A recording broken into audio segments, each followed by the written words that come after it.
2024 मध्ये नरेंद्र मोदींच्या नेतृत्वात लढलेल्या भाजपला सर्वाधिक जागा मिळाल्या, पण बहुमत मिळालेलं नाही। खरं तर हे बहुमत नसल्यानं मोदींना आघाडीचं सरकार चालवावं लागतंय। हे एका अर्थानं अर्थव्यवस्थेच्या पथ्यावर पडलंय। मोदींच्या धोरणात मोठे बदल दिसत असतात, त्याचा भारतीयांना फायदाच होईल असं मत जागतिक कीर्तीच्या द इकॉनॉमिस्ट या साप्ताहिकानं केलंय। पाहूया या संदर्भातील हा विशेष रिपोर्ट।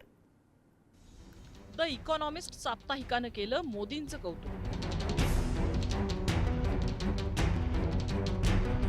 आघाडीच्या मर्यादांमुळे मोदींचं सरकार बदललं।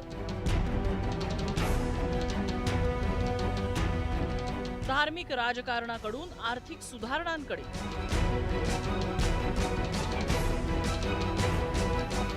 2028 पर्यंत भारत जर्मनीलाही मागे टाकू शकेल।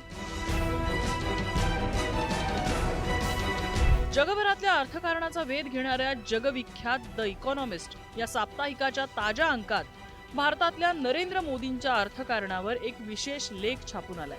त्यात भारतातील बदलत्या अर्थकारणावर भाष्य करण्यात आलं असून आघाडीच्या राजकारणाचा मोदींच्या धोरणावर कसा बदल घडलाय तेही त्यात स्पष्ट मांडलंय।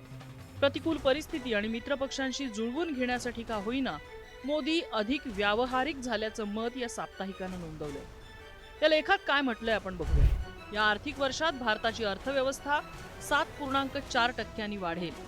भारत लवकरच जपानपेक्षा मोठी अर्थव्यवस्था बनेल। अमेरिकन टॅरिफ असूनही भारताची प्रगती कौतुकास्पद आहे। जगातील 5 पैकी 1 आयफोन भारतात बनतो। जीएसटीच्या सुलभीकरणामुळे कररचना सोपी झाली आहे। नव्या धोरणांमुळे सरकारी रेड टेप कारभार कमी होतोय। कामगार कायद्यात उपयुक्त बदल करण्यात आले। विमा अणुऊर्जा क्षेत्रातही परदेशी कंपन्या स्पर्धा करतील। युरोपियन युनियन सोबत मोठ्या व्यापार कराराची शक्यता आहे। भारत चीनमध्ये वादाचे मुद्दे असतानाही सहकार्याची भूमिका आहे। धार्मिकतेपेक्षा आर्थिक मुद्द्यांकडे लक्ष देणं पथ्यावर पडलंय। भारताने अनेक चुका सुधारल्यात, पण आणखी बदल अपेक्षित आहेत। भारतातल्या शाळांमधील शिक्षणाची गुणवत्ता फार चांगली नसल्याने मोठ्या प्रमाणात असलेली युवा शक्ती वाया जाते। धूर आणि वाहतूक कोंडीमुळे शहरीकरणाचे फायदे मिळत नाहीत। कॅपिटल गेन टॅक्स बद्दलच्या धोरणांमुळे परदेशी गुंतवणूकदार चिंतेत आहेत।